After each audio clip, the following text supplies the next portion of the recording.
Okay, but really quick before we move on, when I was playing, so before Resident Evil 7 came out, and I decided to replay through the demo, but I didn't realize that they had released a new part of the demo that added things onto it, and you could actually escape in this version of the demo. I didn't realize that had been added in, and so suddenly these new areas of the house had opened up, and I was so scared because I didn't know what to expect. And so there's one scene of me going down the stairs to the basement to try and find I don't remember what you find down there, but you go down the stairs and you bump into like all the hanging bodies in the bags and stuff. And as I was going down those stairs, I also have this up, is me going down the stairs singing, "We're going down, down in an earlier round," but like scared. So I was like, "We're going down, down." Sugar, we're going down swinging. Sugar, it was so scary. I love it. I love it.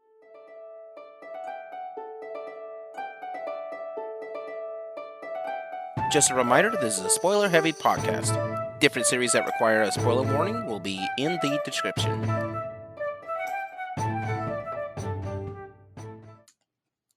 Hi, everybody, and welcome again for another episode of Gaming Theater Podcast. Today's episode is going to be a little different because it's going to be our little Halloween special. Yay! Woo!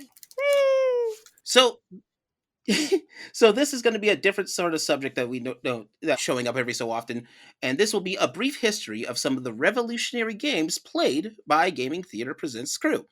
But since it's a Halloween event, we're definitely going to go straight on to horror games.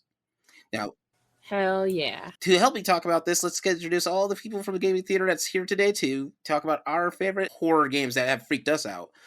Now, as you guys already know, my name is Leo. I'm Geek Scorpio. I'm Liz, also known as Zombie Hand. My name is Dane. I go by D and Dane, and I miss the magical merch booth. I'm Sam. I just go by Moontastical. I'm Kyle. I go by K-Bye. I'm Brandon, and I go by Tomato Man.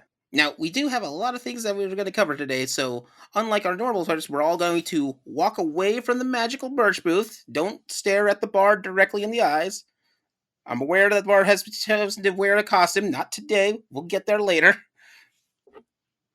All right, so with that being said, we're going to get started. Now, what this sort of function for this episode is going to be a little different than most of our normal ones. We're going to be talking about games that we've personally played that fit into this genre. Now, here's sort of the kind of rules that we're going to be playing by. The first rule of this is that the game has to be something that has something unique or special about it, whether it's personal to us or it's something that is unique to the genre or special about it because of its mechanics. Anything that can roll into that realm. The second thing about it is that it has to be a game that we have physically played before. If we haven't played it, can't really talk about it because these are games that we've played as part of the genre. The third one is that these have to fit the genre of the game. In this case, all these games are all listed as horror games. Right out of the gate, you know that they're horror games, not a game with horror-based elements. There's a lot of those out there, and they're fun. So that's what we're going to play with right now. And we'll let you know as we go the title and the year and what system we were playing it on, just to fill you guys into it.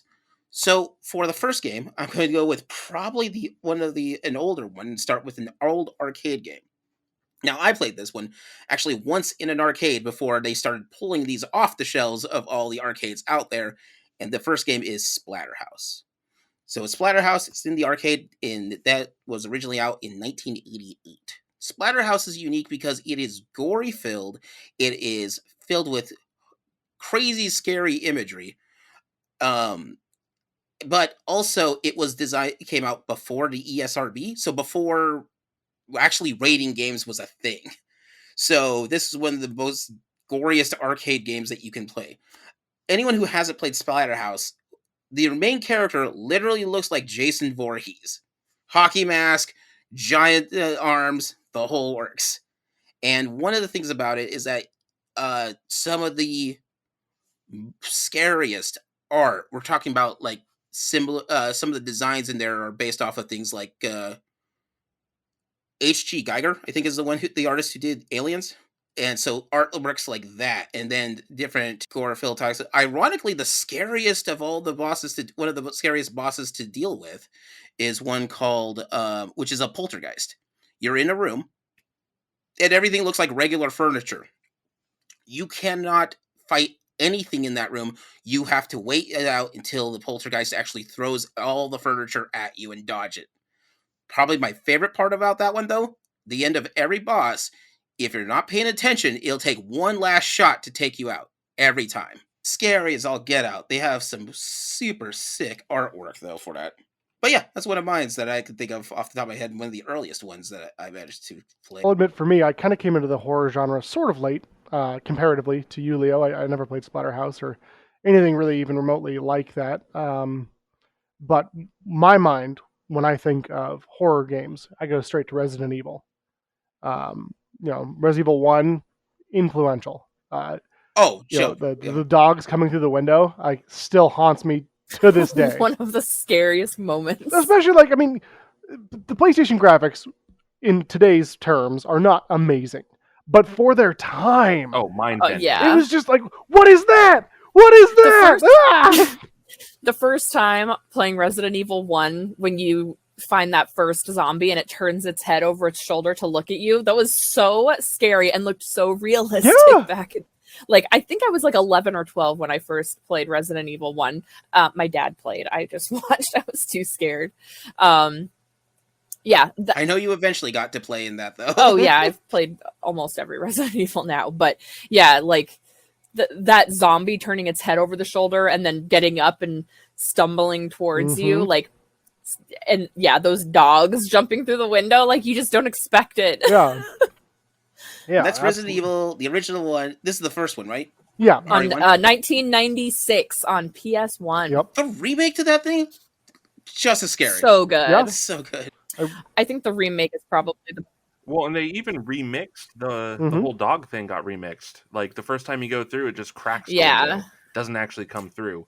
And then 3 more trips down that hallway later, because they knew they had to through. So they still get you. Yeah, they had to up the thing. ante, so they knew they had to mix things up a bit. But it's it's similar to the first Dino Crisis. Yeah. There's this one area with a long bridge with nothing, and I remember playing that with my dad, and we stopped, or he stopped partway through, and he was like, "We're gonna get attacked by a dinosaur here. I can feel it."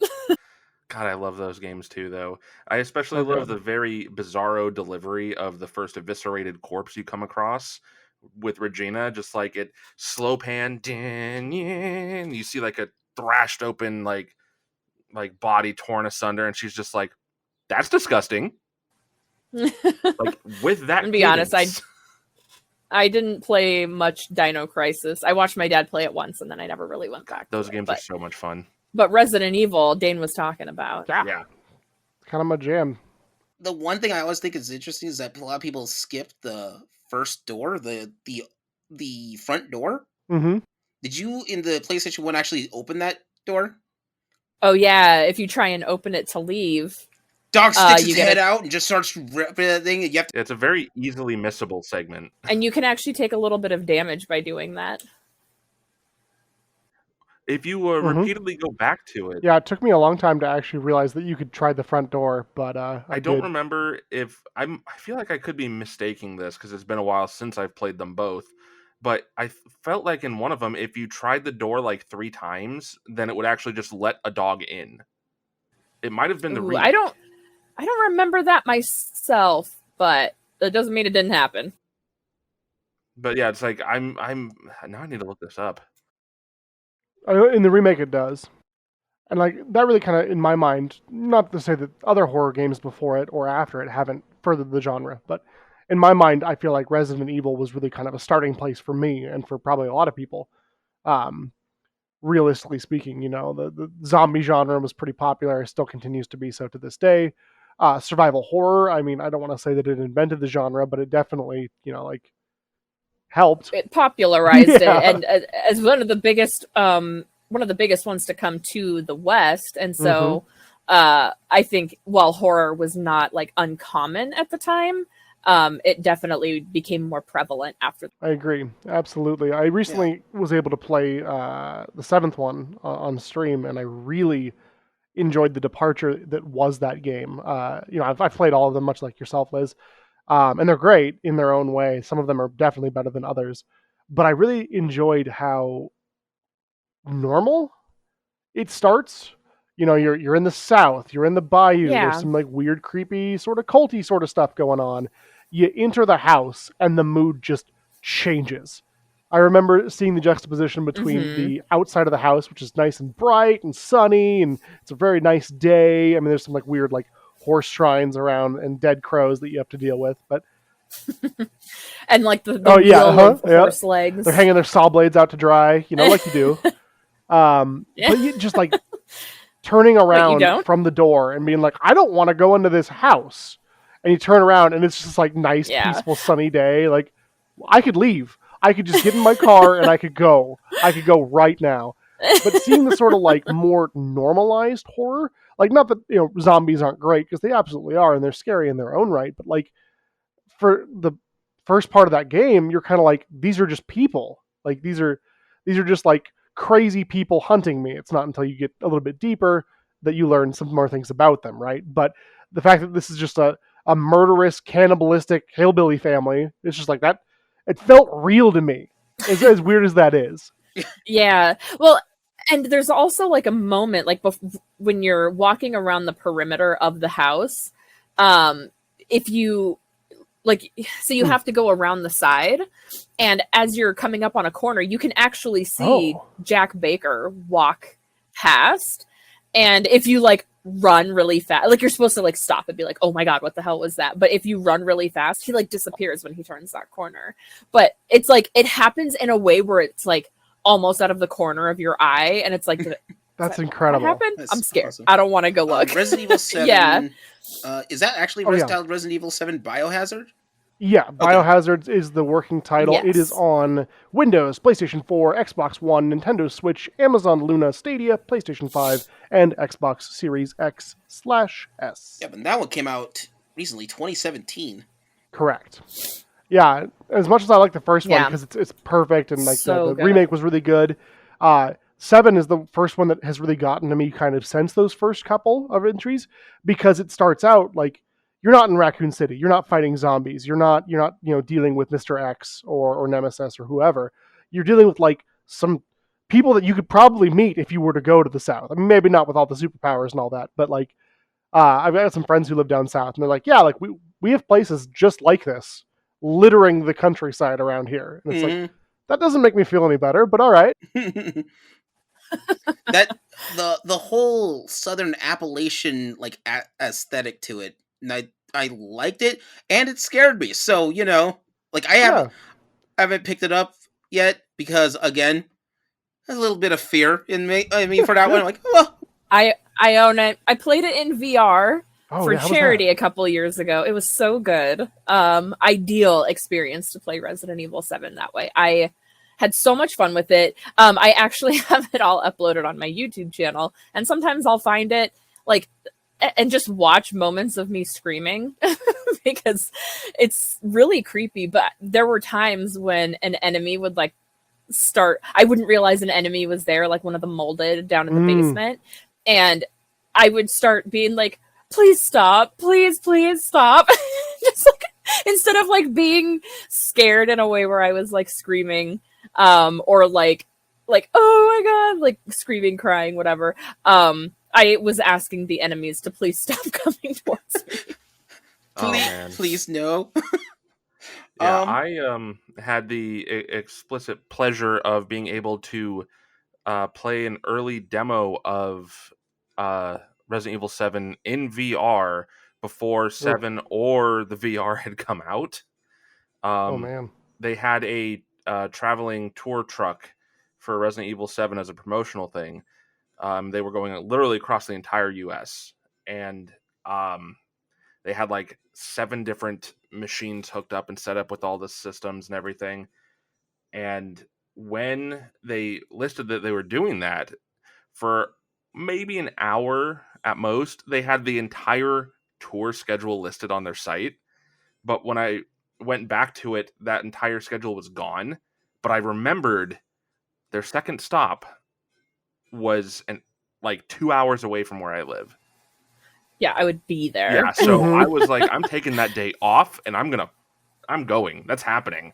Yeah. And it did. And it was excellent. I've got actually, oddly enough, I have a video where I talk about it on my YouTube channel with pictures of the tour truck pulling up and everything, and like their whole setup. You could get, you got like prizes for doing specialty runs on mercenaries for RE4, or how fast you can complete certain elements in those. And then they also had unique merch specifically for this.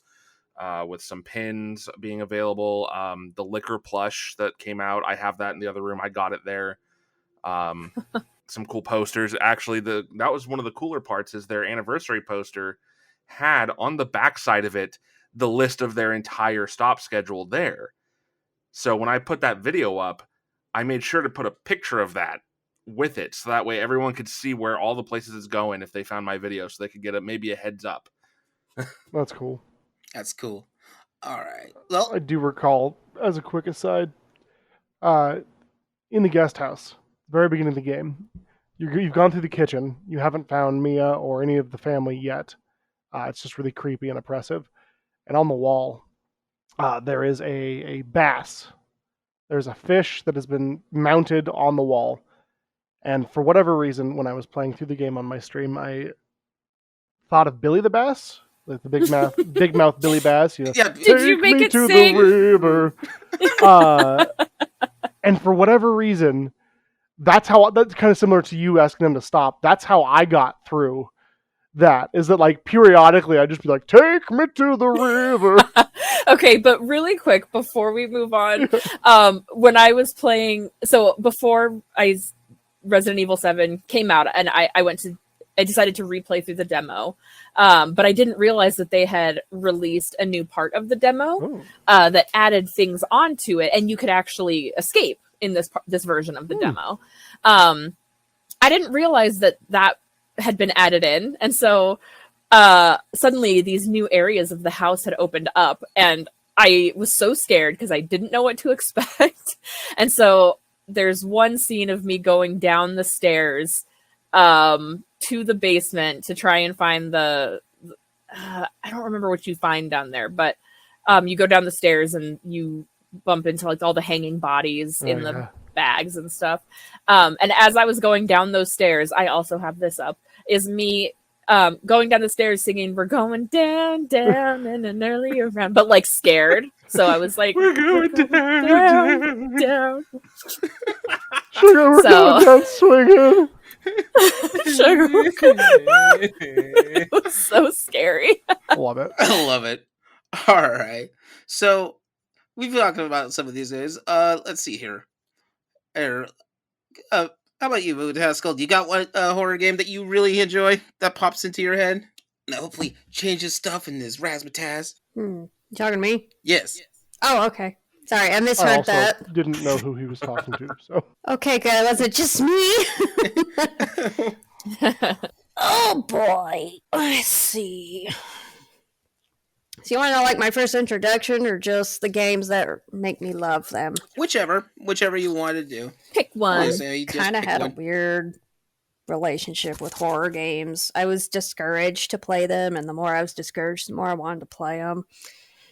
And it was a Silent Hill screensaver that my brother had downloaded against my parents' wishes. And I played it. It plays the theme song. And it just had like images. And I was like, I love this. I love it. I need to find it. I know. And then I played it, and then I was just hooked on all the horror games. And the ones that really I play and I love, and I've always loved that have stuck with me for years, is the frictional games. Namely Penumbra Overture, Penumbra Black Plague, and Amnesia the Dark Descent. I know they've been talked about, you know, till the cows come home, but Well, they're so different. But you haven't talked about. That is true. The thing, things jumping out and going boogie boogie boo at me It startles me, but I don't get scared. When crap is just very ominous, it's very atmospheric, it's very tension based, and then there's that big pop. Mhm. That's what sticks with me, and that's what these Amnesia and Penumbra games were. And I actually have notes. She was ready for this. I was ready for it. That makes one of us. I came with my brain, and that's gonna be a fun. I can't remember. That is going to be a fun. That is more prepared than I am. What's a brain? Listen, I suffer from can't remember shit syndrome, so. And I actually wrote, I was kind of, I'm going to read you this first paragraph I wrote down because I was kind of drunk when I wrote it down. I'm here for this TED Talk. Oh, that sounds like my college days. So I started with Amnesia, again, just to play through, just to get the feel, bring those feelings back. Amnesia was released in 2010. It was available on PC, Xbox, PS4. Again, it's by Frictional Games. You can still get it off Steam. It's wonderful. I love it. So just the beginning thing where it's showing you you have to fight it. Don't fight the enemies. You have to hide everything. And then there's just like this tunnel and and then I wrote, the beginning tip screen looks like Auntie's colon.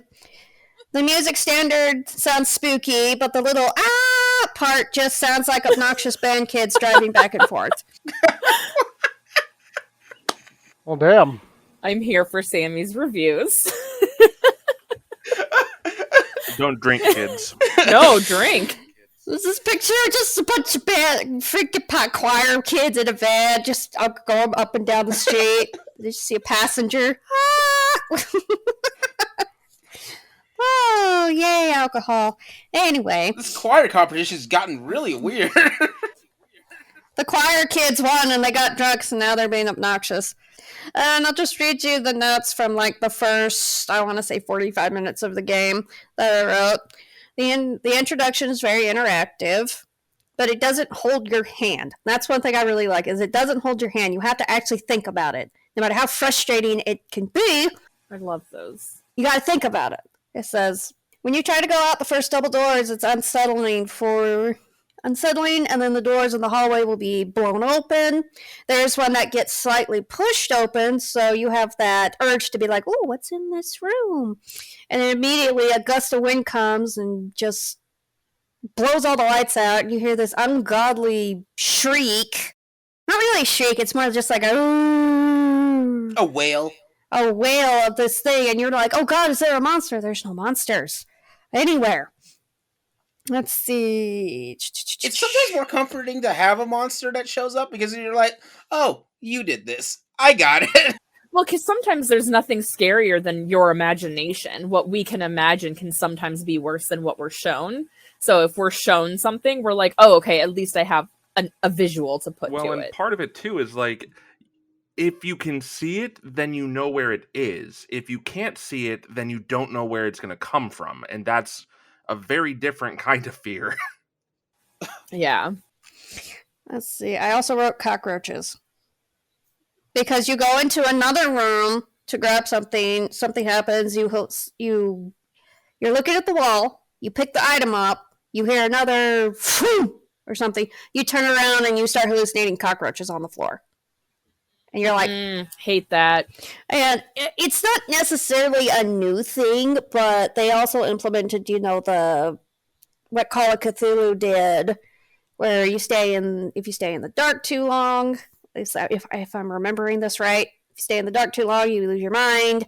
You got to stay in the light. I know Eternal Darkness did that as well. Oh, we'll talk about that one. But yeah. Oh, yeah. I want to talk about Eternal Darkness. So I can appreciate that mechanic because you also are limited on your tinder boxes, your lamp oil, so you have to ration and you have to inventory manage all that. Well, and it feels like not a lot of people do that anymore. It feels like survival horror is less about survival anymore. And so a lot of it feels like, I don't know, a lot of stuff does end up hand-holding because, like, I don't know. I feel like games didn't used to do that. I feel similarly about like Final Fantasy, and I won't get into it, but because that's not what this is about. But the old ones didn't hold your hand. They didn't say like, "Oh, this is where you need to go," or "This is what you need to do." Here's an arrow on screen to show you what you have to do. It was just like, have fun, figure it out. And I don't feel like we get that a lot anymore. And so when you're left to your own devices, it's like, what do I do? How do I get past this? Good adventures go left. As you know, the one thing I love about fictional games, especially like Penumbra, Black Plague. Sorry, I'm going to jump back and forth between those games, but there's a lot of like chemical puzzles, like an overture to get to the next bit, because the whole thing is underground. You are underground, it is subterraneous. You are just going down, down, down, moving around. Sugar, we're going down, singing. I forgot the words. I'm swinging. Yeah. So in the first one, there is a Morse code puzzle. So you have to either know Morse code or you need to look up how to translate that to get the door code. Oh, so they really don't do any hand holding. Oh, yes. There's parts where there are these demon-like dogs that just want to kill you, and spiders, and subterranean giant worms that are as big as vans that try to nom on your butt. Not liking those. No, because there's also a hallway where you get chased, and there's an acidic bits where you have to do kind of like a jumping puzzle, because if you fall in the acid, you take damage, and then if the worm catches up to you, it's just immediately death. It's not fun. So there's that. So before you get to the point where it starts to transition over to Black Plague, you have to make essentially a bomb. So you have to go to one caved-in lab. You have to find all the chemicals. You have to do a refinery process with it. You have to know how to mix them to make the thing, and you have to cake it. And now here's the great part about it. When you take it to where you need to put it, you have to walk your character. You have to lightly jump, because if you're too rough with it, it'll explode in your hand and you die. Like nitroglycerin? Pretty much, yes. So I really enjoyed that aspect of it. You also have kind of like a crazy Navi that sort of helps you out. He goes by Red. He was a miner that got... I'm going to spoil all these games. He was a miner that got in... Oh, yeah. Heavy spoiler lots warning. of spoilers. Oh, I throw them at the beginning. Oh, God. There's spoilers? I'm sorry. There's a couple games that I want to talk about that I will not spoil for anybody who hasn't played it, because I think that they're worth it. But I'll spoil everything. Just like... So here's my question. How in-depth is that chemical puzzle? Like, is it so bad that if you mix the chemicals wrong... You don't get a reaction. You don't get a reaction? No. You have to pay... You've neutralized everything in there. That's not great. I mean, at least I don't do, like, if you mess up, you have to go find them all again. No, it's just you have to basically pay attention to all the notes that you pick up, especially the chemical notes because it's not all one note. You have to pick up several notes that give you an idea of how to mix this shit so you can go blow the damn wall up, because the whole point of your journey down there is you're trying to find your dad that went missing, but he was in a secret facility studying these aliens called the Turngate. It's a hive mind. So you're trying to get to your dad and save his ass, even though you hadn't seen him in 30 years. And even he's like, yeah, I don't know why I'm going. I'm just going. And I'm like, wow, Philip, you're stupid, but whatever. So then that transitions to to Black Plague, which came out. So Overture came out March 2007.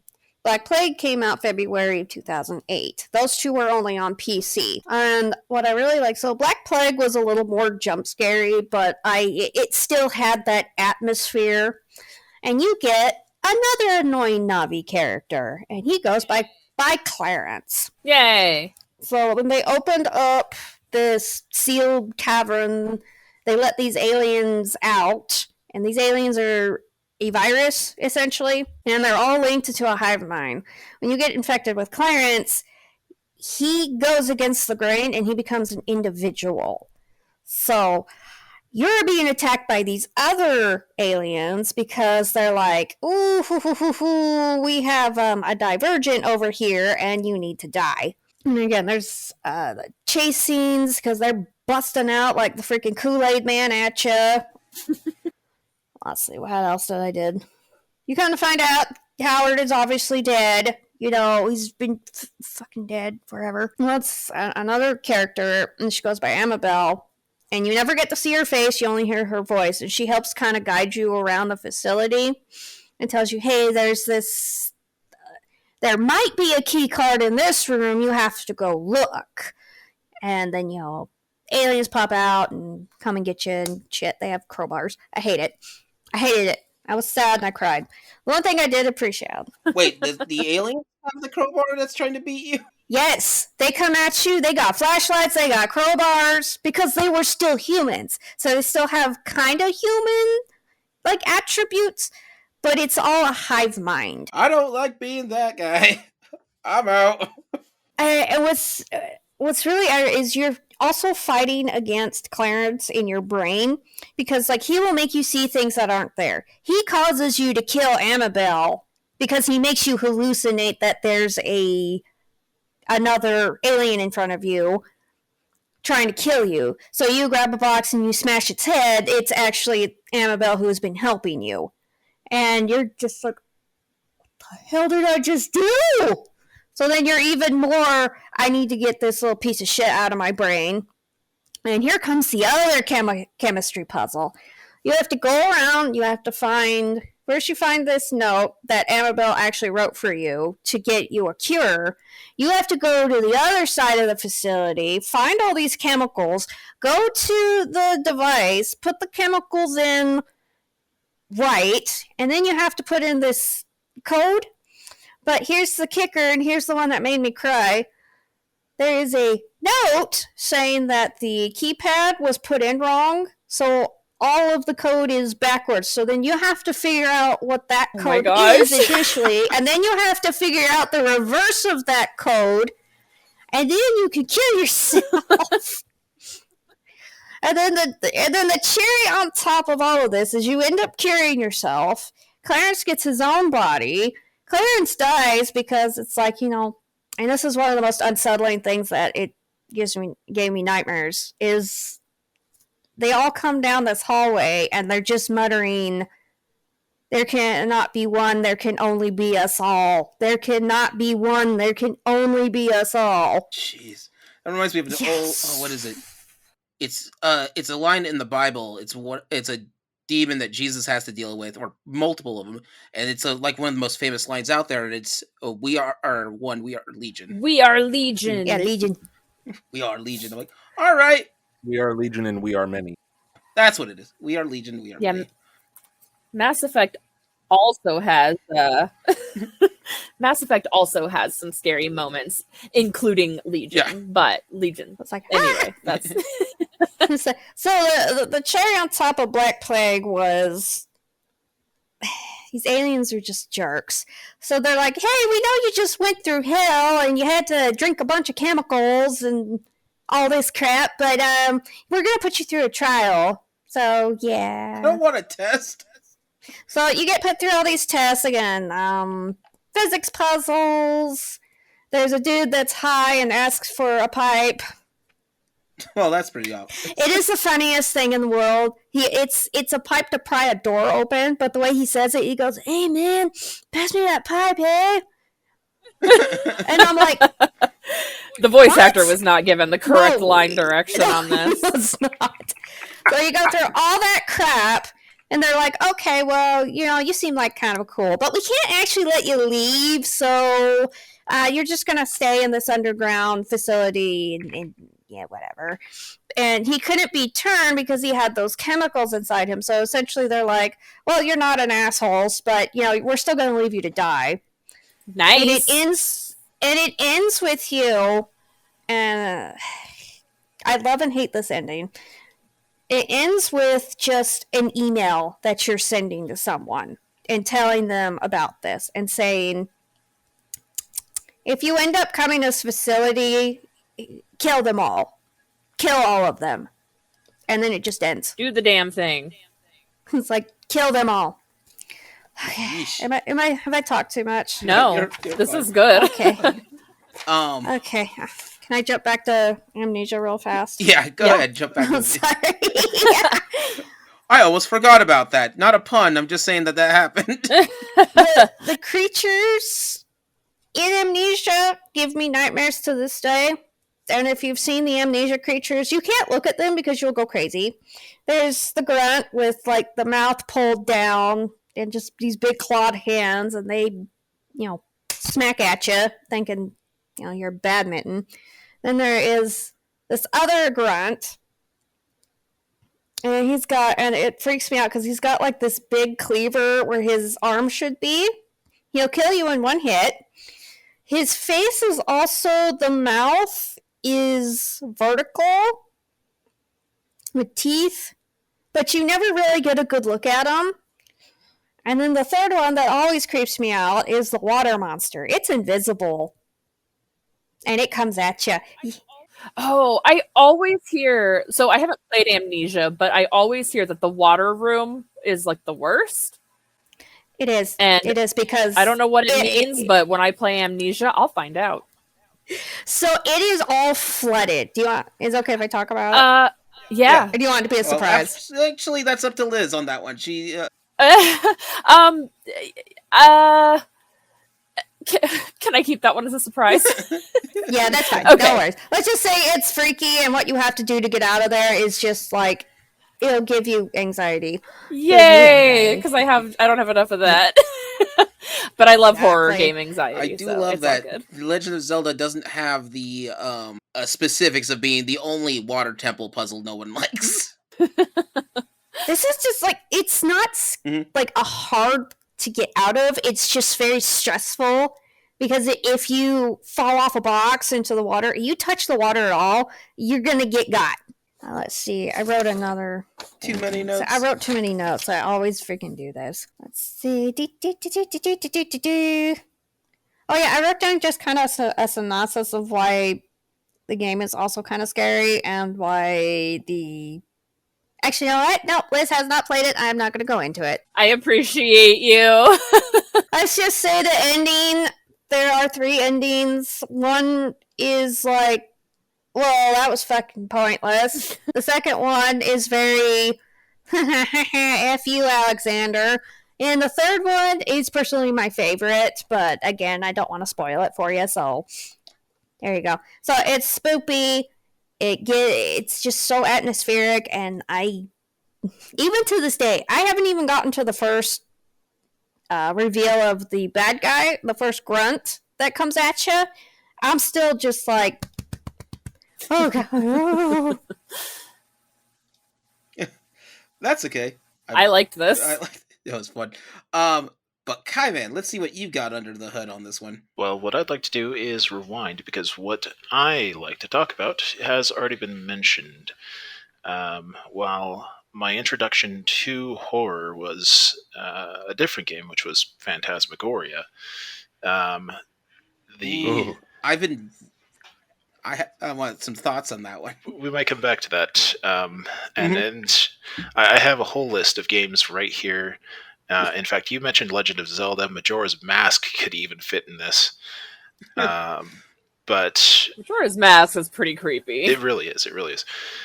At the top of my list is easily Silent Hill. Oh, very much so. Yes. So much so that I'm sure that anybody who listens to this has already heard of it. How can you not, really? But Silent Hill is the game that it wasn't my introduction to horror, but it is what sparked my love of horror games. That's fair. I remember playing through Silent Hill, and it was weird because Silent Hill 1 freaks me out more than a lot of the other Silent Hills, like 2, 3, 4, and The Room. 1 scares the crap out of me. I think 1, 2, and 3, I think, are like the peak of the Silent Hill horror. And I don't want to get into all of the stuff like Team Silent games are better than the rest, blah blah blah. Like I still enjoy the other titles, but I think that the first three really just had horror down to an art. Agreed. And I think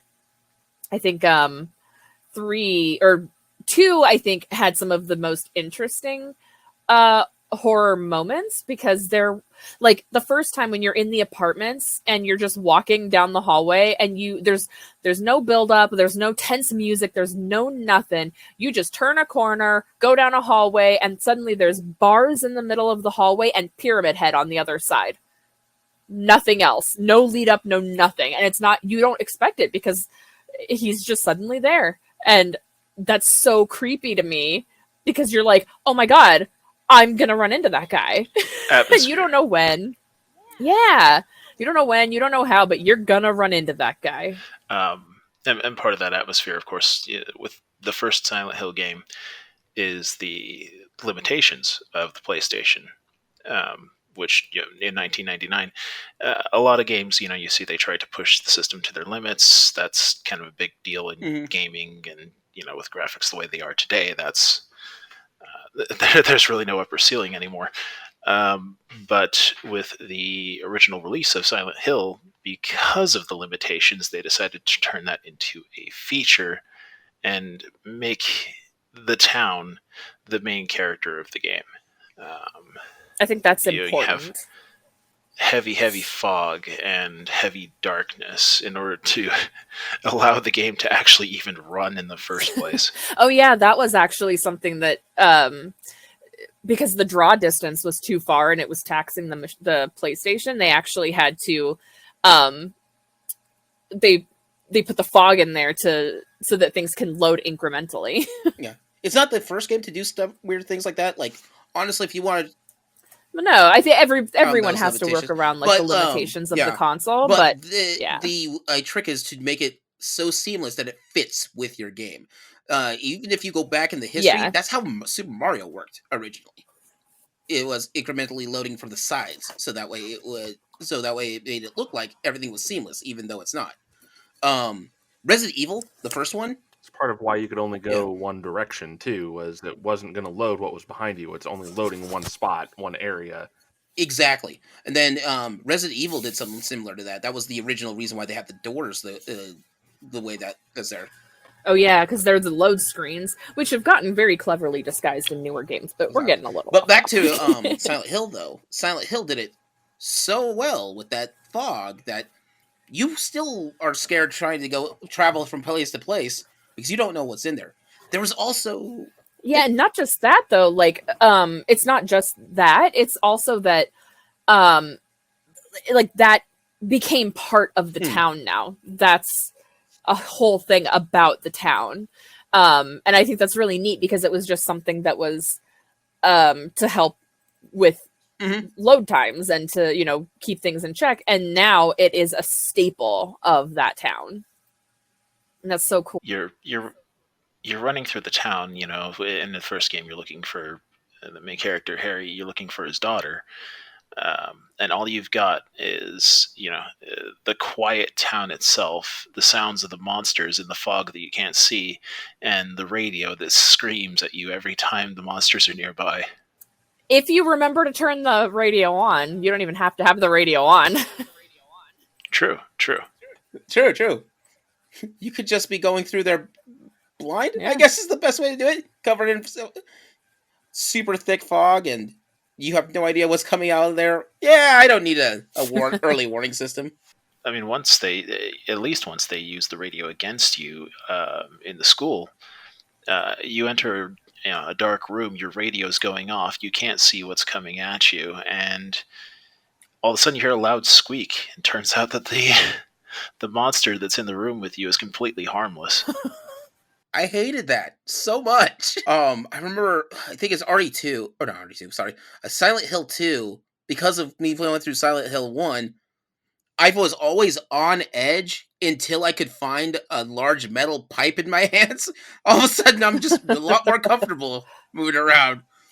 Yeah. Looks like me and old Rusty's back in the game again. So I found the first one that always stuck with me is when you're running down the road and you just hear flap, flap, flap. Yep, exactly. And I'm like, and you don't know where it's coming from unless it's coming straight toward your head. The second game just expanded on the town itself so much. The one major spoiler that I would reveal with Silent Hill 2 is that you come to find out that each person that you interact with in Silent Hill is seeing the town completely differently. That was so freaky of a reveal, though. That's such a cool reveal to me. Like, I think it's with Angela, where you really realize what the heck is going on.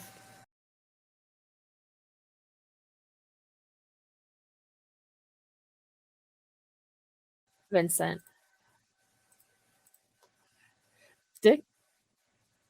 I also love how that's kind of become a point of contention with people, because there are some people who think that he was just messing with Heather, but some people like when he goes, "I'm just kidding," some people think he was actually kidding, while some people are like, maybe he was like actually just trying to be like, "Oh shit, that's how you see them."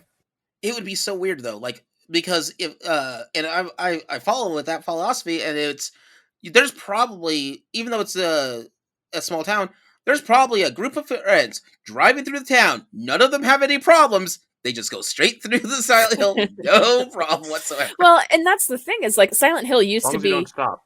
Silent Hill used to be a vacation town. It Right. used to be a vacation resort, and you can go through Silent Hill and not have anything happen to you. It's a pretty specific set of circumstances that bring you there, and it kind of varies from person to person. Like, James didn't realize that he felt like he wanted to be punished, or that he needed to be punished, or what have you. He just, it was like a subconscious thing, and so it happened. Yeah, 2 I really like. 1 I like because of its fear factor, and they just amped it up with what are no limitations. 2 I liked it because it had an interesting psychology behind it. Yeah. And Yeah, I'm happy you said psychology, because I have a weird analogy for what that town was doing. It's like, this town is almost like an extreme therapist, just going through this crazy crap to make you come to terms with what is messing with you and meeting your demons, so to speak. Yeah, but then the therapy you need afterwards to get past the fact that's not in his insurance plan. He has to go to he needs a referral to that, and Silent Hill doesn't do that. Trust me, you get through the first therapy, you'll get the referral for the second one. Yeah, because I'm sorry, are you going to go to sleep and not see all those monsters just because you've come to terms with your trauma? Look, No. he signed a waiver. Survival is not mandatory. He knew the risk. Of course he knew the risk.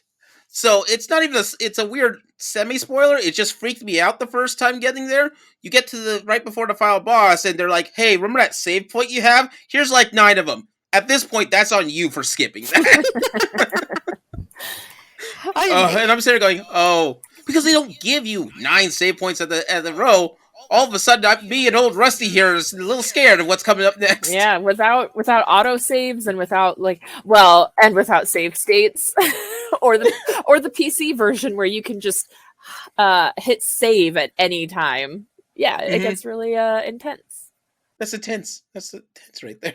I actually had Benny watch a Silent Hill 2 walkthrough, so I just want to say he really liked the story and he appreciated it, and it scared him too. Yeah, because it's really good.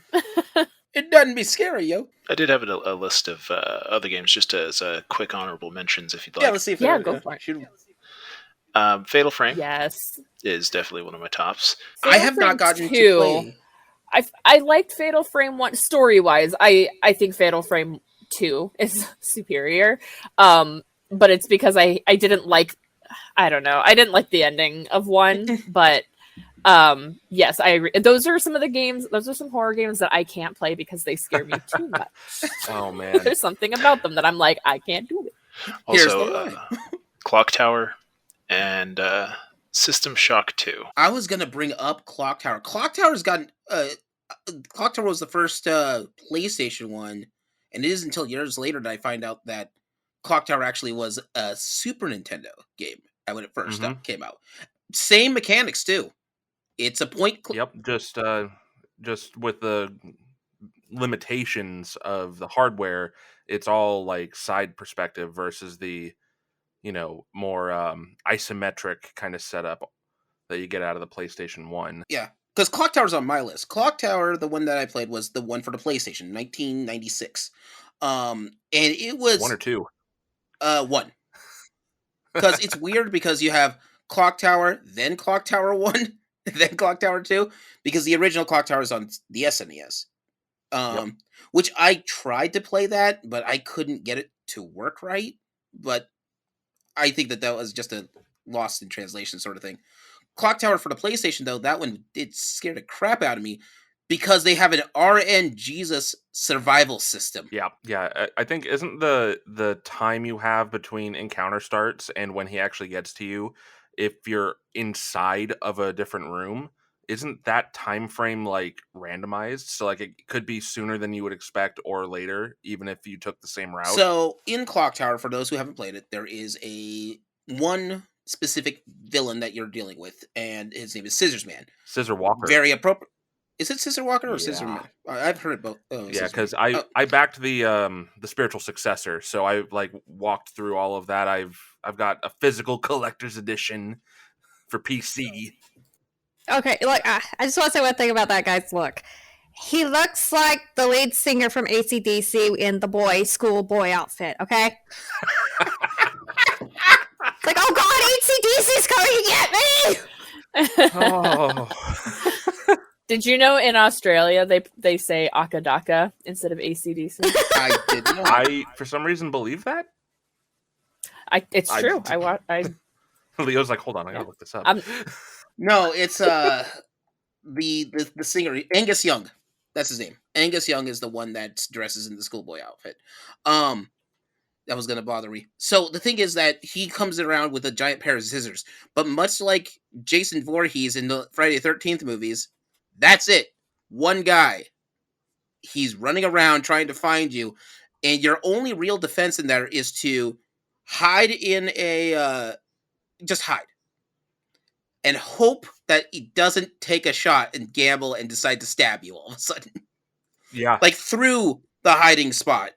Hiding is not guaranteed either. Yeah, like he could check under the bed if you hide under the bed, and if he does, he's just going to stab the bed kind of thing. Or he could check the closet that you chose to go into and just stab you through the door. Or, my personal favorite, I went through, in the first stage, I hid in the locker room. He walks past the locker I'm at, takes a back step and stabs through the locker. Doesn't even take a second to try to look. Just guns it. Yeah, but he can do that kind of stuff even if you're not hiding there. And you can like watch him do those things to all these other areas. Mm-hmm. So it's like, it's extra scary because you're like, oh, I thought about going in there. That would have sucked. Honestly, he also has one of my personally most satisfying and laugh out loud hilarious times that you can beat him. Because it's not until like later in the game you're in the castle and there's a door there and you can use the door to hide at, because this is what they used to call a suicide door. A door to nothing. Buildings in some construction places will have a door that's built, but there's nothing on the other side. It's usually because a building is built like either really large and they demolish the other half, and so they just leave the door there because there's no reason to get rid of it. And usually the only people that are going to go to a fifth story door on that is the people who already own the building, who already know about it. But sometimes they don't block it off. It's so what happens is that he can come at you, but if you time it weirdly right, he sees the door is open, but the game's programming doesn't let him stop going to that door. So he walks forward, and it just looks very Looney Tunes as he just walks forward and just walks off the entire cliff of this building. Also, depending on how you hold him back, like if you manage to kick him and run, depending on which way you go, he might actually just it increases or decreases the time frame for when he'll be coming back. So after he falls off that door in that third area, he's not back for 10, 15 minutes. It's the longest time frame that you can get him to never show up again. Yeah, My assumption is that he's trying to get up the stairs, and it's a lot of stairs. Yeah, there's some weird, goofy little things like in a similar aspect in the spiritual successor, which was called Nightcry, which is it just is a Clocktower game. That's what it is. Like, there's no getting around it. And there's a couple of things that always really stood out to me in terms of strange when it came to, shooing him away. One of them being that you can just spray him with a fire extinguisher, and then he'll freak the hell out and turn tail and sprint away. Like, holy crap, he is terrified of CO2. But then there's another area where you can, like, he's like traversing some water coming at you, and you can drop a live electrical wire in it and zap him. And it's like, nah, when you do that, he's like, oh, geez, fine, okay, I'll leave. And he turns around and just slowly sombers away. It's like, I mean, there's two sides to look at this, It's like, it could be, yeah, he's been electrocuted, so he's stumbling, which, I get, but I don't know. I kind of feel like it would be more accurate if he was like, oh, shit, and turned tail and ran that one. It's like, CO2, you can just, whatever. But no. It just varies. All right, Kai, I just wanted to make that mention because it was on my list of games that freaked the crap out of me. That was one of them. Oh, absolutely. And I'll also say that now is a good time for indie horror games. Oh, yes. The independent ones. There are good indie horror games out there. Look for them. Oh, before we get to the indie, there is one I wanted to mention. One that... Bioshock. Is Bioshock a horror? Is I it have one to Bioshock? mention too that I really love, but so just let me know and it's okay for me to talk again. Also, Bioshock's not indie; it's 2K. Make it. I know, but like you said before we go to indie, I said Bioshock. Fair. Is Bioshock a horror game? The first one, absolutely. Yes. I would say so. Okay. Yeah, Infinite is not. Okay, so the first one, yes. Yeah, okay. And 2 is borderline not, I think. Yeah, I've only played 2 once. It's fine, yeah. but I love the first one. The first one is definitely a horror game. The ones I wanted to say, because this won't get a whole lot of play, the Nintendo, the original NES actually has horror games for it. They're just not very scary because of how they designed the limitations on it. However, there is 2 that I know of that have freaked me out personally.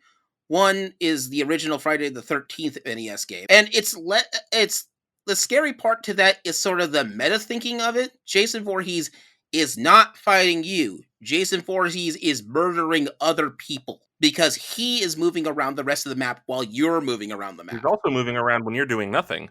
Yeah. Honestly, mechanically speaking, it's an amazing device that they tried to put into that system. It's just not a great game. It scared me because I'm sitting there, I'm sweating bullets like, I can't deal with Jason coming at me. Okay, he's gone. Oh, I have lost a counselor, one of my lives, because he went off and murdered him while I wasn't looking. And you could position yourself where you can make it worse and worse for yourself. The other one is Monster Party. Just a brief aside. It's the Madoka Magica of NES games. And I say that because it starts fun. It doesn't end fun. Because it starts off, you're a guy who gets picked up by this demon-looking like thing, and it looks like a fun little like gargoyle, and it whisks you away. And you walk around, and there's all these flowers everywhere, and there's these little blocks that have that look like they're smiling at you, and that's your background. That looks like any kind of regular children's game.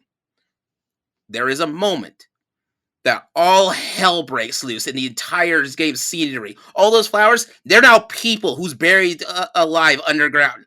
Those smiley faces, they are bleeding out, and they look shocked and chagrined. The bosses are less scary than the entire environment there. That's saying something. And those are both 1989 in the NES. They came out the same year. But yeah, Monster Party, even the Game Grumps, you watch them play it, they just go, oh, this is actually a happy, cute, oh dear God! And those are the 2 I wanted to mention real quick. Bioshock and System Shock, yes, if you want to go with that real quick. I want to add one thing about the monster party that just always cracked me up. It's just like, he's just walking home and a freaking pterodactyl comes down and he's like, sup, hi, I know we need to save everything, so let us fuse together and we can go save the world. Just a random kid, just, child, I'm going to fuse with you and we're going to go save the monsters. Okay. Okay. All right, I'll be quiet. Yeah, so before we move on, Bioshock and I guess System Shock, similarly to it, are both scary as crap. I also have one too, but I'll do it after that. Okay. I've never played System Shock, but I have System Shock too. Bioshock, though, is one of my favorite games of all time, and I feel like I don't know that it was like super revolutionary or something, but like the story was so good and so like I don't know, there's a couple of times where you get a nice solid gut punch to the face. Like or I guess to the gut. With the story twists. Has everybody here played Bioshock? I have. Yep. Honestly, I think one of Bioshock's really interesting things to itself, its horror comes from like just the shadows. Its lighting is amazing. But also, I mean, the enemies are also really scary. I don't think that I wouldn't call Bioshock purely atmospheric. No. Because they like the splicers are vicious, they're mean, and they are around. Like I don't think that it's all like lighting and atmosphere and stuff. But what was it? Art Deco. What about it? Art style. No, that's the style it was in. The Art Deco. That's very different. Oh, you mean like the game style? Mm-hmm. Yeah. Well, yeah, because that's like kind of the time. But anyway, the whole ending of Bioshock with Andrew Ryan was one of the like. There's the two twists and like major spoilers for the end of one of my favorite games of all time. Finding out that Atlas is Frank Fontaine blew my mind. I was so mad at Atlas after that. But then I guess there's like 3 because learning that Andrew Ryan is your father, but that you were placed under like that mind control where if somebody says, would you kindly, you have to do what they're asking. You can't do anything else until you do it. And that, yeah, you were the one that like took over the plane in the beginning because that note asked, would you kindly, like the whole end of the game. I think the final boss fight is kind of like, but the whole end of the game is just so well done with like the storytelling and the twists and the turns. And yeah, I love it. I loved it so much. And I feel like, I don't know, I was just replaying it a couple weeks ago and there's still things like, there was one room that I never really figured out how to get into, totally optional. And I went in there to the room. There was went to go get like an upgrade or something.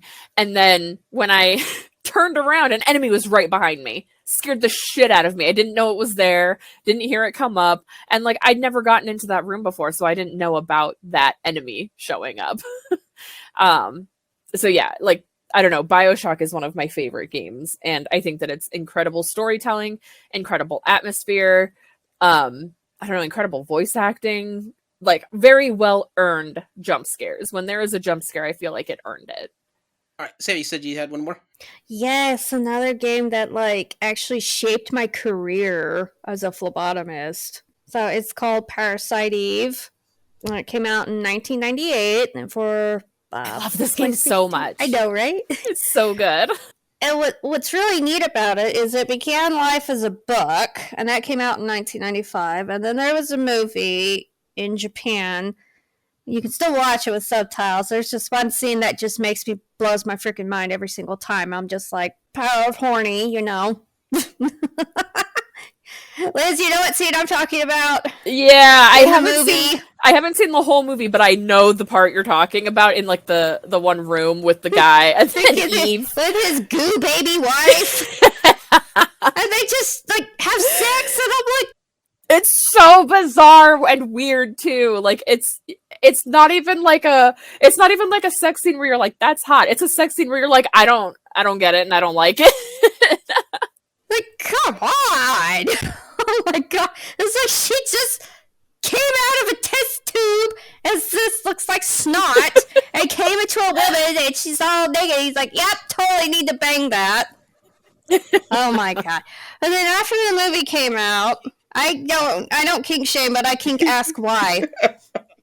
And then the game came out, and you play. And what was neat was it was like a biology-based horror game, where there's this one entity with the mitochondria, and it kind of toes the line because mitochondria are kind of an independent, but not really. They can't just decide they don't want to, they want to take over the nucleus, which although one scary thing, I actually learned this in my college book, is if they do kind of decide, hey, we don't want to work for you anymore, you will die.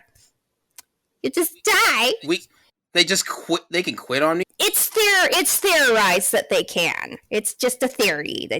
Nothing set in stone. It's just a theory. But what's see is you play this cop, and again, spoilers, but it's been out since 1998. If you haven't played it by now, it's not my problem. But also go play it right now because it's really good. It's a good game. It needs love. I will even say that Parasite Eve 2 was a okay game. It was decent, but it was meh. It can't hold a candle. We don't talk about Third Birthday because that one's just bad. That was a waste of time and energy. Well, and also the implications of the twist in that story are really messed up. I hated it. And not in a way where I'm like I like a good messed up story, but this one is messed up in a way that is not not okay. Like a fun sort of yeah, it was bad. Yeah, Parasite Eve is much with the horror genre in the same way as Cronenberg films are, where you just have this disgusting, weird-looking monster in the end. It's body horror, and that's what I really like, because it's like these are organisms that live inside us that can and sometimes do mess us up.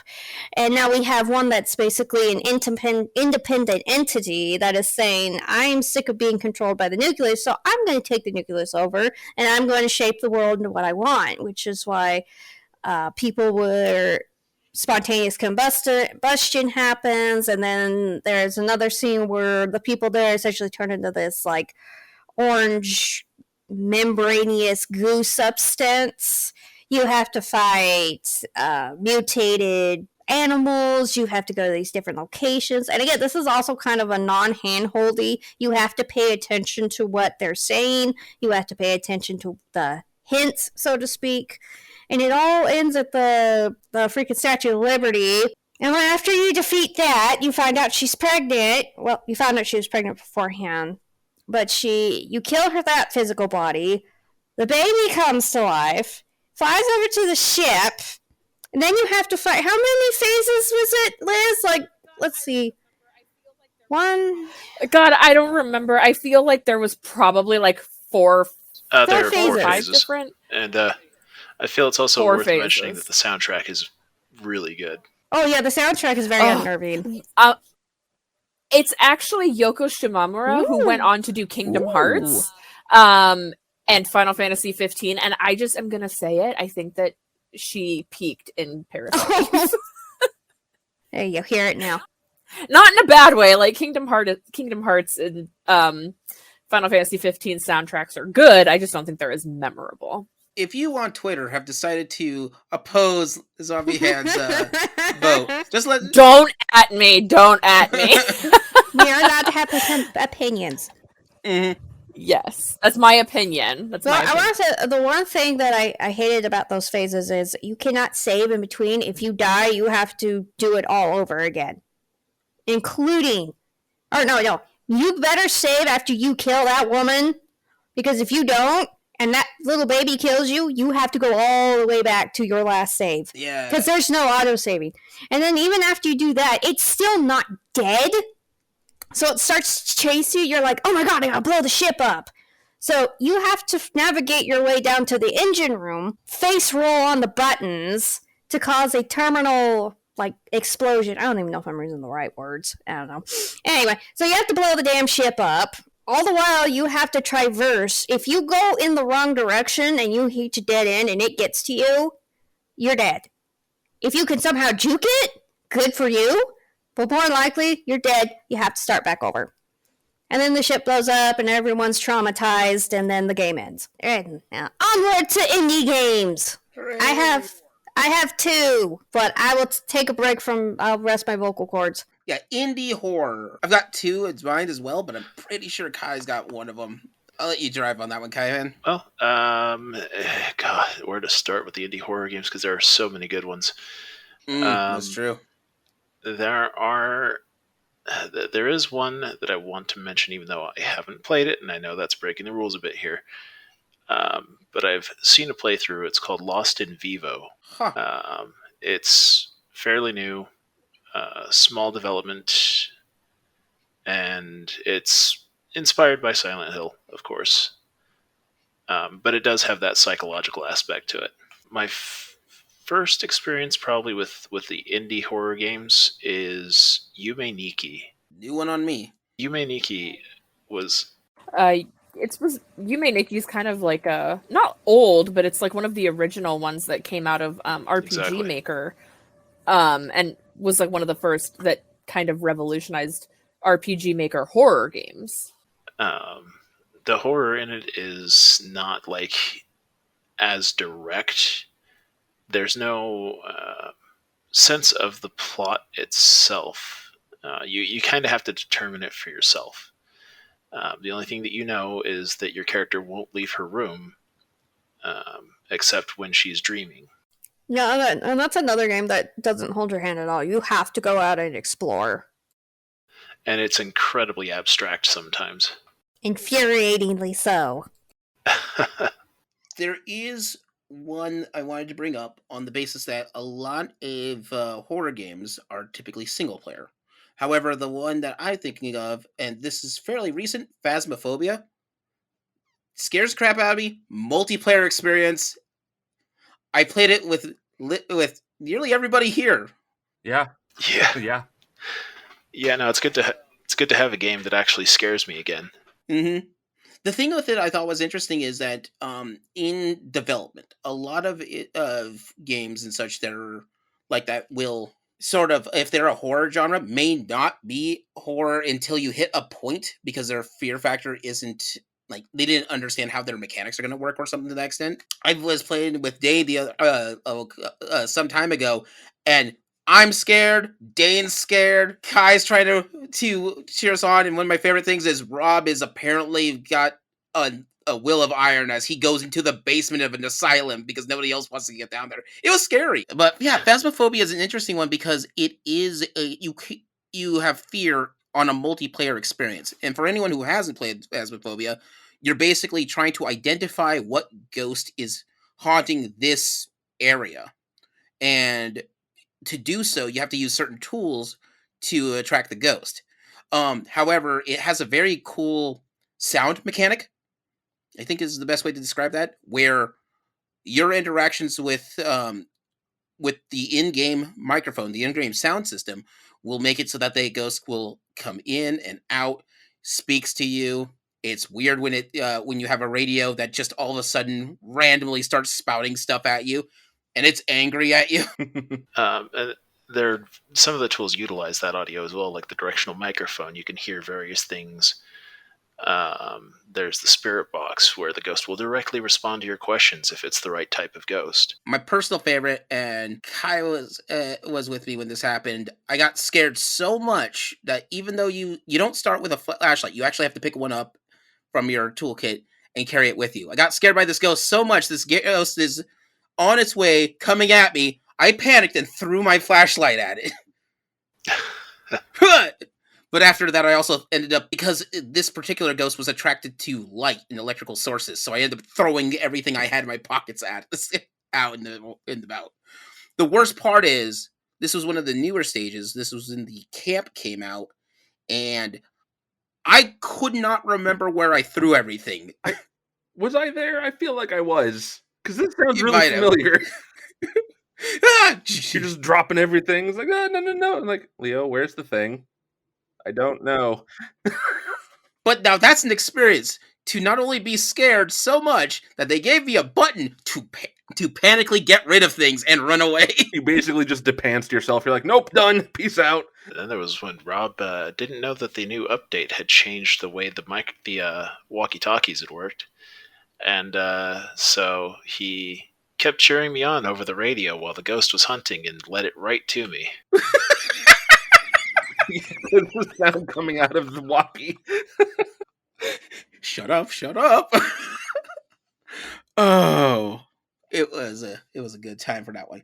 But yeah, nothing still can get really freaky really fast for Phasmophobia. It's still developing, as from what I can tell. Yeah, they're constantly updating that. It's virtually a live service game. I'm trying to see if I can find another indie horror. Finding an indie horror game is not hard. Finding a good indie horror game is... Doki Literature Club. That is true. I love that game. Okay. It's so good. Also, the guy who Yeah. wrote Say, it lives in Idaho. speaking of good horror game soundtracks, Doki Literature Club. I have a That one is really good. very silly story about Mr. Salvato, the creator of the game. Mm-hmm. We were at a convention here locally, hanging out. This guy approaches and he's like, "Oh, hey, you've got my girl." And we were like, "Yeah, man, cool. You like Doki? That makes sense." I was at a booth that was selling some fan art. You like Doki? That's cool. Us too. You know, it's a great game. We really enjoy it. And he's like, "No, that's my character. I made that." No idea that this guy was the creator of Doki Literature Club. So we gave him the original, like you do. Yeah, like you do. Yeah, it's funny. Like, "Oh, you got my girl." We're like, "Yeah, cool, bro. For sure. You're into that character." He's like, "No, like I created that." That's my game. Yeah, man, that's my girl too. What Yeah, up? because I mean, Join you the know, like club. nerds sometimes are like, "Yeah, that's my favorite character. That's my Yeah, like- character." And they'll have like an attachment to it, like, that's my character. Yeah. So we just kind of assumed that was what that was, and it was not what that was. I mean, it was, but also it wasn't. It was just Monica, for the record. So Oh, okay. Oh, just Monica. just Monica. That's all you need. Like not for nothing. And not to be like, oh, like whatever. I love Monica. If I could have romanced her, she was the one that I was like, oh my god, I really want to romance Monica. Would you say, Liz, that she was your girl? She's my girl. I love her. I want to cosplay her. Those of you, See, she may be your girl, but you're always Jesse's girl. It's true. for those of you I who love don't Jesse. know, who are listening, Doki Literature Club is a slice of life anime themed game in which things very quickly start to go awry. It is very graphic. You get like 2-3 hours in, and suddenly it's like, oh shit. Yeah, at first you're like, oh, this is just like Japanese, school people hanging out in a literature club, and for a minute, it's like that. It's like a harem thing. Yeah, and then it's not that. It's not that at all. I'm not going to spoil it. It's worth playing, but it so suddenly turns where you're like not expecting Yeah. it, and then it happens, and you're like, what? And like, I know I talk about them a lot, but if you want just the purest reaction to that moment, just watch the Game Grumps play it, because Dan's reaction to that particular moment is so pure and so raw because he had no idea what was coming. I would just like to take this moment to say that Gaming Theater Presents is not endorsed or supported by Game Grumps. They don't even know we exist. I'm covering our asses here. Yeah. We are not endorsed. We are not supported. Hey, for the right price. But I just Danny, am Aaron, a if you're out fan. there, call Hi. us. Call us. We love you. Hi. Yes. Big fan of your uncle's Yeah. book, Love Aaron. them. Oh yeah, I got my signed one the other day. I mean, we will absolutely. Same, yeah. Oh, yeah. 'cause We I will brought take that an to you. endorsement deal, but we are not currently endorsed with them Yeah. or by them. If we could collaborate with you, that would also be super cool. Yeah, we're down. There We're is a down. very brief moment in Doki where that does ramp up that dread. It gives you that feeling of, uh-oh, something is horribly wrong. And then it goes completely off the rails. Mm-hmm. And it does it really well. Like, I mean, it's sort of insidious in a good way. Like, you think you know how things are going. You think you know how things are, plugging Yeah, along. you think that you're like, ooh, I'm gonna romance a cute girl. it turns a corner and you're like, okay, this isn't what I expected. And then it kind of I don't want to romance turns anyone like anymore. another corner, right? Like, and you're just like, I'm not even sure I know what's going on right now. Whatever. I would still romance Monica. Good luck with that. She's I wonderful. doubt that's not the word I would use. No. I could go on about the weird cosmic horror tragedy that is Monica. Very tragic. Gonna. Yes, but also I wouldn't say wonderful. I love This her. doesn't sound like... I'm getting... Yeah, okay, wonderful might be a strong word. I still love her. Anyway. This is the weirdest experience because I have Doki Doki, I've been meaning to play it, and now I have two sort of opposite flavors. You're like, oh, she's a wonderful person. Stay away. You don't want none of that. Like, she's a force of personality. Mm-hmm. I can say that. And the game's great. Like, play it. But maybe don't, like, ship yourself with the character. I don't know. I'm just throwing it out there. Yeah. You might regret I that. wouldn't, yeah. I don't get too attached. Sayori's my favorite, but I'm a sucker for the childhood friend trope. That is such a good one. And Sayori's so cute and sweet. Yeah. Once again, Did nothing getting wrong. mixed signals on this one. Yeah. No, Sayori did nothing wrong. she's very sweet and very cute.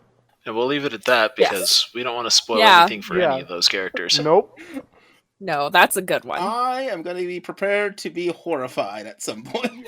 Leo, I have that game on PC and on Switch if you ever want to borrow the Switch version. I need you to film your reaction, Leo.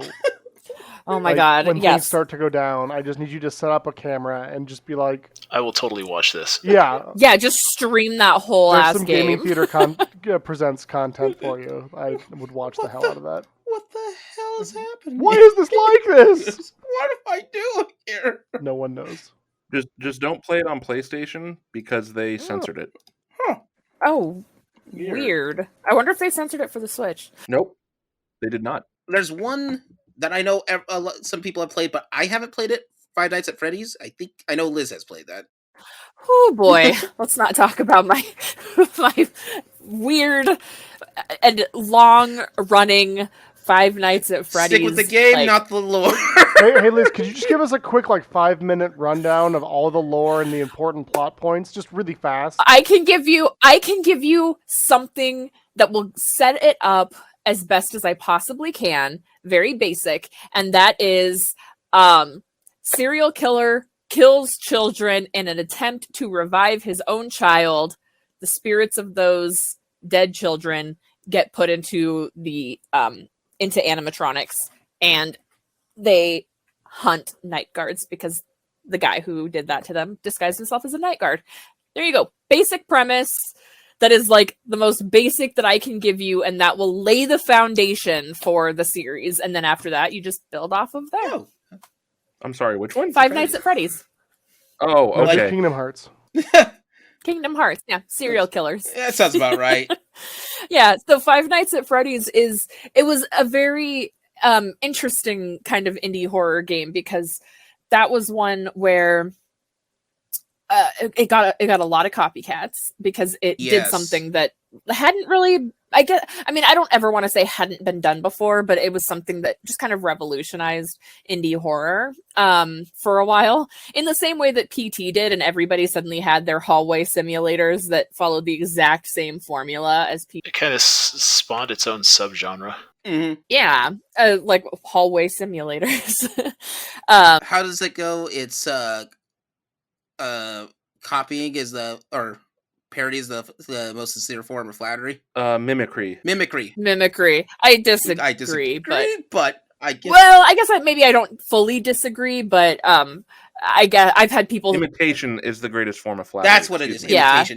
I've had people steal my artwork, and somebody that I know personally was like, "Well, they liked your art enough to want to steal it. Isn't that a compliment?" And I was like, "No, it's not a compliment." No, that makes them a thief. Shut up. Yeah, but I stole your art, Liz. I'm sorry. I knew it. You can just call me out. You have it on the wall.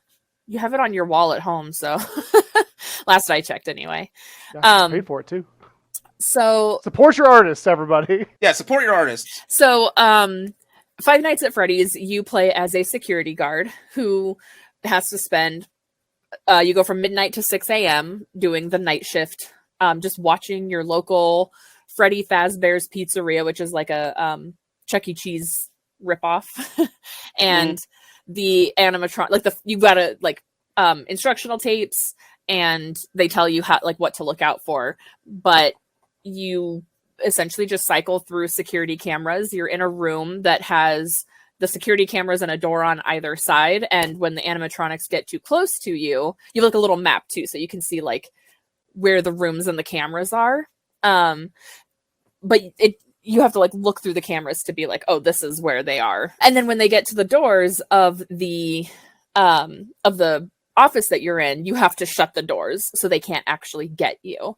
And it's so tense and so creepy because there aren't really any jump scares. It's you waiting to be jump scared. And as long as you're playing the game right, like you are building the tension, like I've got to make sure like they're right there, and that one's right there, and that one's over there, and this one's over here, and oh my god, that one's there, shut the door. And you only really get jump scared if you get caught. And so I feel like it's a really well-earned jump scare in that case. I feel like they do a good job of earning their scares. But then they continue on from there, and so then like there's Five Nights at Freddy's 2, where you don't have the doors anymore. You've got 2 vents, a big hallway in front of you, and a mask and a flashlight, and you have to use these in different ways to get the animatronics to leave you alone. And then in 3, you're in a pizzeria in the future. I believe it's 2023 is when that one takes place. Same animatronics, same terrible tasting pizza too. We don't change the rest of the formula. No, that one's actually almost like so Freddy Fazbear's burned down, and these people salvaged a bunch of parts from it, and they rebuilt the building back up, but they did it as almost like a haunted house. So you're actually keeping an eye on the place after dark, or like between midnight and 6 a.m. when it's not open. But otherwise, tourists can come through. And people can, be like, oh, this is where the security guard would have sat, and this is where this would have happened, and blah, blah, blah. And so it's more like a tour / haunted house sort of thing. But there's actually only one animatronic. You hallucinate all the others, but Springtrap is the main animatronic in that one. And he's scary. He's difficult to get rid of. And then from there, I mean, a lot of it is generally the same, like midnight to 6 a.m., but then Sister Location, which is one of my favorites. That one actually has you doing like tasks. And then the Pizzeria Simulator, which is free and also one of my favorites because it has one of the best like stories, in my opinion, and definitely was a really good cutoff point for the series. But then the VR games are fantastic. So I love the series. I think they're really fun, but like, I think they're all really good, but personally, I feel like Sister Location and the Pizzeria Simulator are my favorites. Oh, and then there's Five Nights at Freddy's 4, where you actually play as a child in having nightmares, or in their bedroom, and they've got like, they're not actually having a nightmare. There's the animatronics walking around their house and being on top of their bed and in their closet, and it's real creepy because like, these are things I too have, therefore I can be scared by it. I have a closet and I have an under my bed. I don't want this. Yes, I don't like it. So yeah, I love the Five Nights at Freddy's games, and I love the lore for them. I think that they're very interestingly done. Five Nights at Freddy's and PT both came out in the same year, 2014. But Five Nights at Freddy's is PC mostly at this point. PT? Five Nights at Freddy's is actually on consoles now. Oh yeah, that's right. It's consoles now. And it's they've got like on Switch they have like a collection, and they're on mobile devices too. And in fact, there is an AR game that I didn't really play much. But there's an AR game on the phone. So that one is kind of all over the place now. It did start PC only. And then PT is PS4 now, only. And it's only available to people who didn't delete it, like me. Mm-hmm. I still have it. Yeah, PT was up and then it was down and it was out. But that has to deal more with Konami removing it, amongst other things. There's a whole lore to Yeah. that, but that is not horror based unless you're Kojima. Yeah, that, I mean, it's horror to the fans, Yeah. but that was just a shit show that happened regarding the PlayStation Network. I forget. I've been. If we're talking indie, there's one that I managed to get hands on, but it was for, and this is a very recent one. It was World of Horror. If anybody's actually played that one, so World of Horror is a horror game, but it's based. It's weird because it's almost like a point-click adventure game, like just choose your own adventure story type thing. Kind of like a visual novel. Visual novel. That's the word I was looking for. So it's a visual novel on there, but the big key to that is that it's designed in a way so that way it would be. The art's heavily inspired by the horror manga artist Junji Ito. Mhm. That dude's got something wrong upstairs. I'm just saying. It was a weird thing because I'm like, because I'm not big into horror games or a horror genre. I just keep falling into there for some reason. Man, I'd never want to see a horror movie like Friday the 13th. Oh, Friday the 13th song. I'll just check it out. What's the... Oh, man. Tricked me again. It's also weird because one of the film genres that... or not genres, but series that I love is Evil Dead, and that's a horror title series. Can't explain all this. But this I actually fell in love with because I'm creeped out by the artwork like nobody's business. There is one of the stories that you have to deal with is this guy who you're trying to investigate and figure out what's going on with this person. After so much exploration, it turns out he has holes in his back and bugs are coming out of all those holes.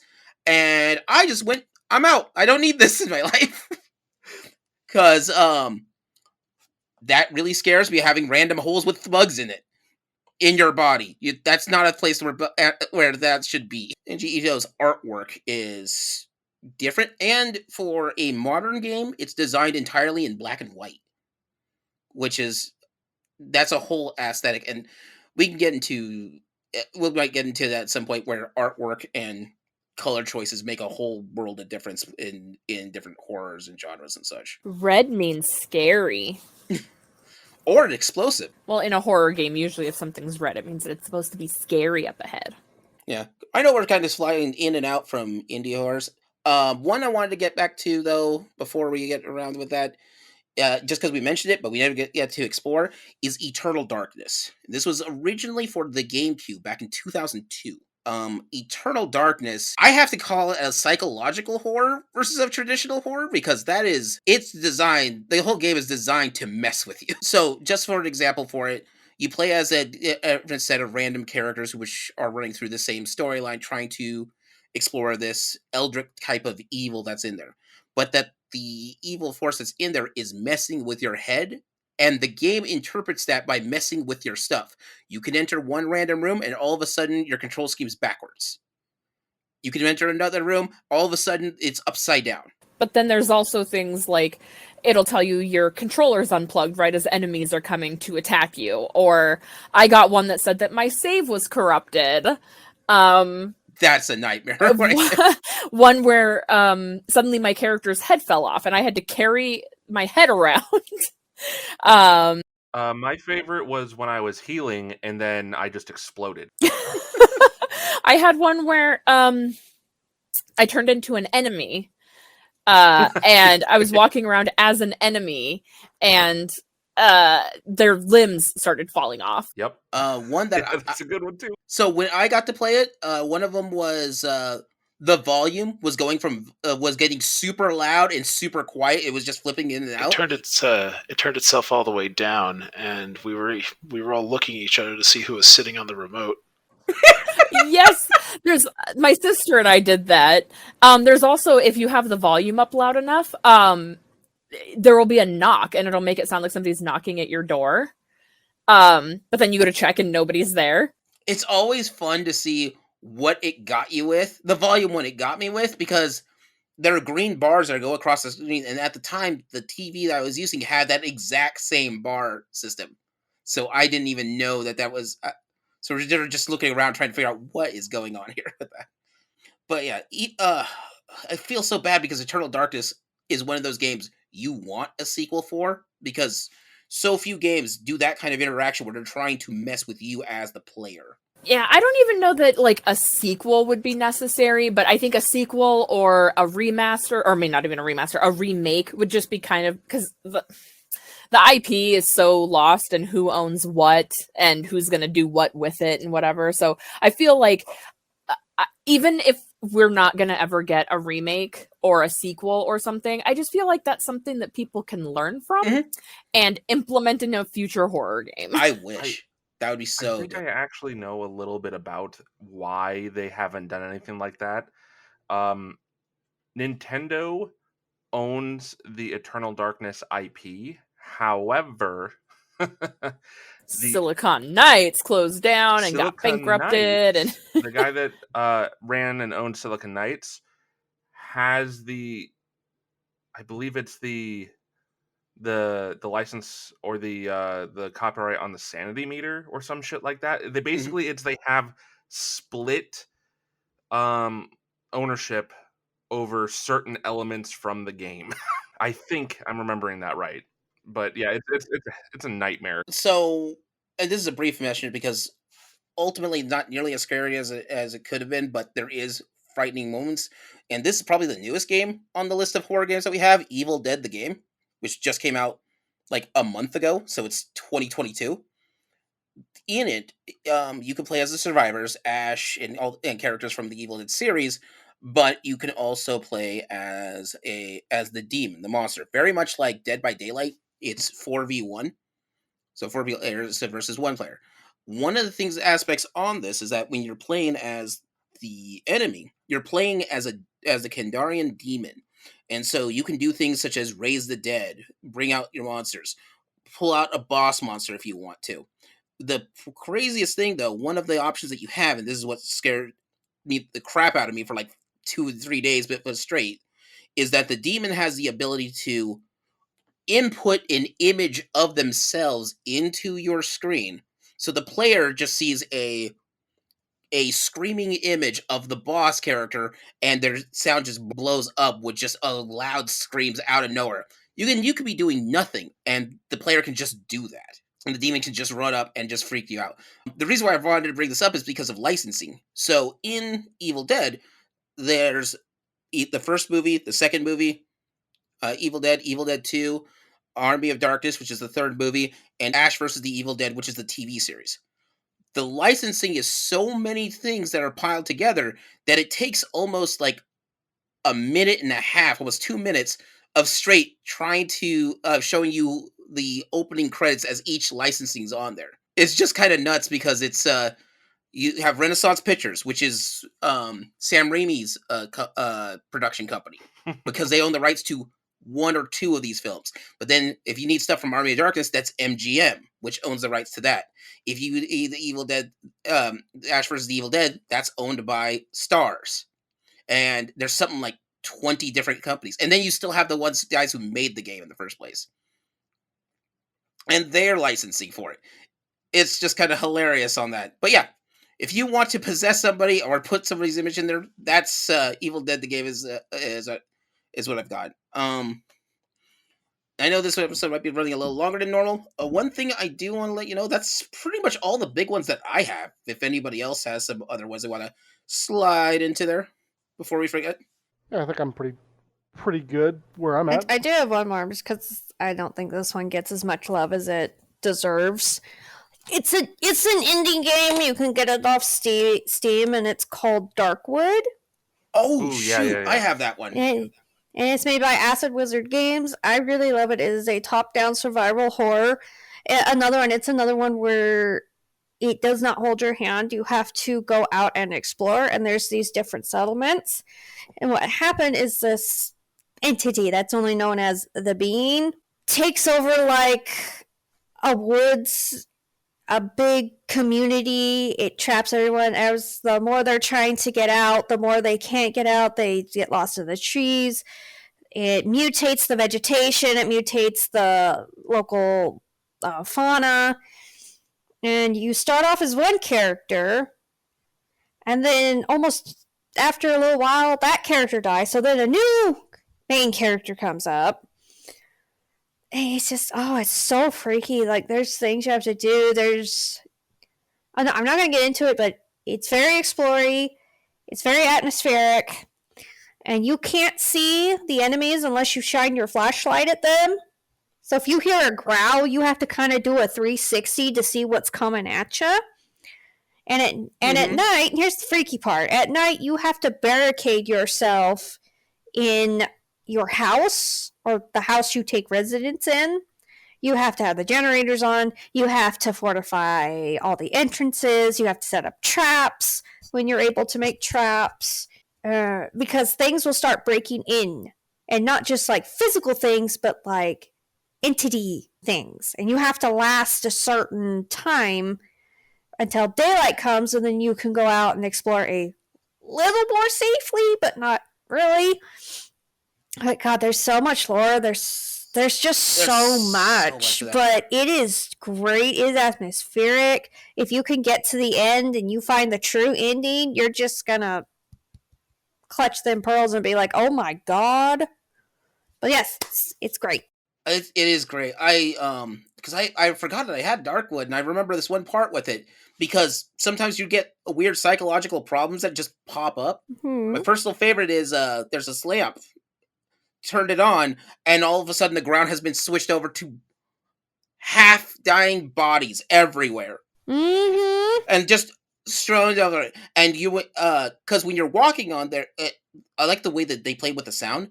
When you're in there in that room first, all you hear is some crunching because it's the sound of leaves that you see on the ground. So the second you turn on the light, now you hear moaning from people because you're walking on them, and there's moans. And I was playing it with a friend of mine, and the second I'm walking through there, after I turn on that flashlight, all of a sudden I see all these bodies everywhere, and they're still moving. I'm like, all right, turning the light off. I am not dealing with that today. Walking away. Not today. Not today. Not today. Mm-mm. Oh, because I had to go find like some switch so I could get out of this room. I'm like, I'll do it in the dark. Thank you very much. That is too scary. If I ignore it, it's not real. If I ignore it, it's not real. I can't see you. You can't see me. Exactly. They're just leaves. You hear this? There's leaves. It's They're just leaves. leaves. It's just a noisy leaf. Someone's caterpillar. A yelling caterpillar. Yeah, soft and squishy leaf. Mm-hmm. It's not the crunchy ones. It's okay. It's fine. It's fine. Do. All right. Does anybody else have ones that they want to mention real quick? Oh, there's another one that's kind of a spiritual successor to Doki Doki Literature Club. And it's called Food Companions. You play cooking game. Yeah. Okay. Food Companions. And you play, it's like a cooking show, and you cook with the chompettes, and you go through the story, and it starts taking turns and implications, and depending on what you do, you get the whole story. I don't want to spoil it for anyone, but let me say, if you like Doki Doki Literature Club, try Food Companions, and then just be sad, like me. Okay. I'm down for that. I like being sad at the hands of video games. Okay. So, with Not that, in general. So with that, these are sort of the horror games that we've played, and we think that have changed, at least freaked us out, or have done something really amazing. So if you got to give yourself a chance, explore them, or you do it on Twitter or any of our social media stuff, and just list it if you want to throw out one or two there that was out there. Before we close out, one thing I want to ask for everybody: if there was a horror game that you just didn't get a chance to play, but you really wish that you did. For me, Phantasmagoria. It was an old DOS game. I think Tim Curry's in that one, if I remember. Well, on the note of Phantasmagoria, I will say I believe it's on Steam now. Yep. I might go pick that up, but that's the game for me. That I've always wanted to play this horror game. Somehow missed the boat, and when I get the chance, I should get back into that. Does anybody else have horror games like that? I don't know. I know there's ones coming out that I'm excited for, but I can't think of any off the top of my head that I want to play. I feel very put on the spot right now. There are some good ones coming out that look cool. There's one. Yeah. There's one. It looks like Resident Evil in space. The Callisto Protocol. Callisto. Yeah, that's the one.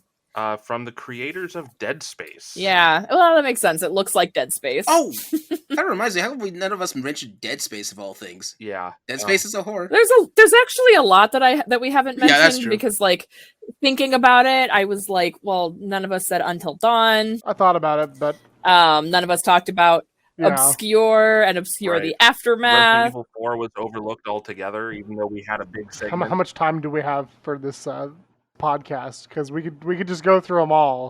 Yeah, let me just turn around and look at my horror games. Haunting Ground? Me and Sammy didn't mention Haunting Ground? I was waiting for you to bring that up because then I was going to bring up Rule of Rose. Ghostwire Tokyo. See, yeah. See, I mean, all yeah. those things I was going to bring up too. But it's like we could go on for entirely too long on A so long many of time. these games because, I mean, I've Yeah. got stories on Rule of Rose. I've got stories on Clocktower 3 that I didn't go over.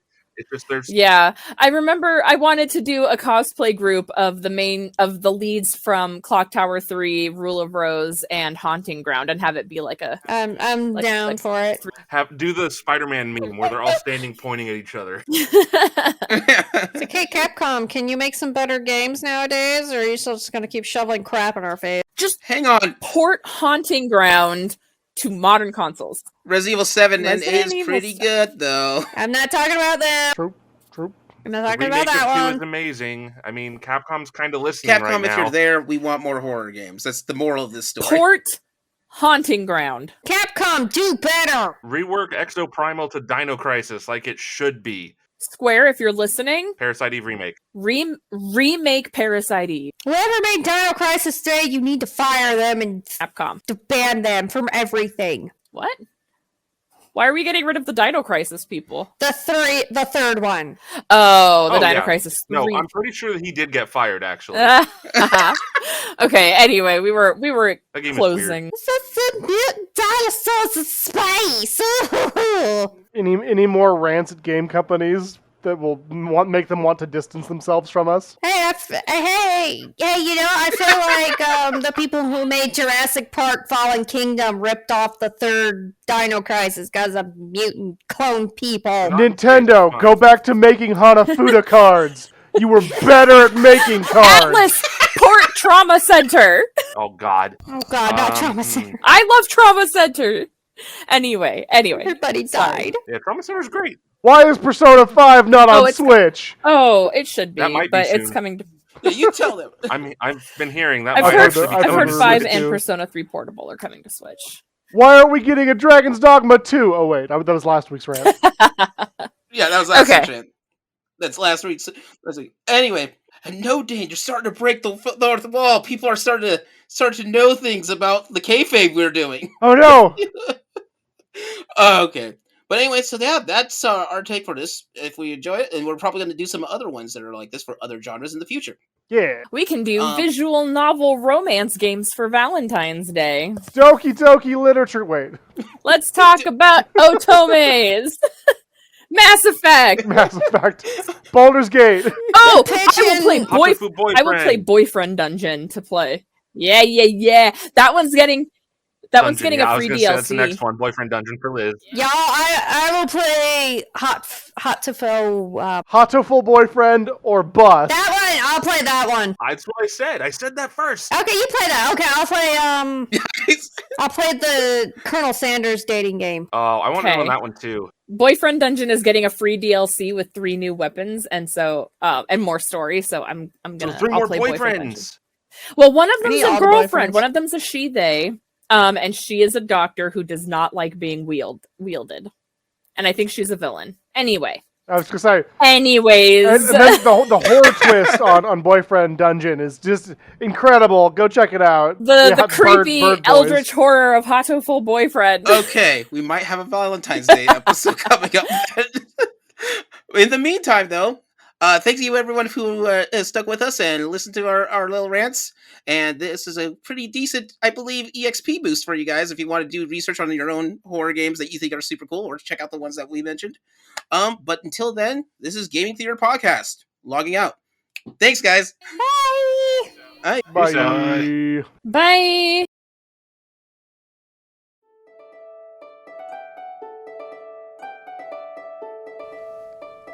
Gaming Theater Podcast is hosted, created, produced, and edited by Leo Garcia, the Geek Scorpio.